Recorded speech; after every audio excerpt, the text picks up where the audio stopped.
ఐక్యరాజ్య సమితి భద్రతా మండలి సంస్కరణలు ఇకపై ఒక ఎంపిక కాదు అవసరమని ప్రధాని నరేంద్ర మోదీ అన్నారు. జోహన్నెస్బర్గ్లో జరిగిన భారత్, బ్రెజిల్, దక్షిణాఫ్రికా ఐబీఎస్ఏ నేతల శిఖరాగ్ర సమావేశంలో ఆయన పాల్గొన్నారు.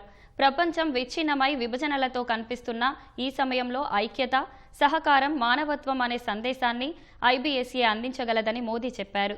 దక్షిణాఫ్రికా అధ్యక్షుడు సిరిల్ రామఫోసా, బ్రెజిల్ అధ్యక్షుడు లూలా డా సిల్వాలకు ఈ సమావేశంలో పలు ప్రతిపాదనలు చేశారు.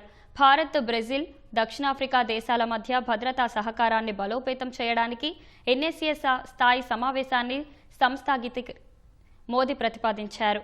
ఉగ్రవాదంపై పోరాటంలో సమన్వయంతో ముందుకు సాగాలని, ఈ అంశంలో ఎలాంటి ద్వంద్వ ప్రమాణాలకు చోటు లేదని చెప్పారు.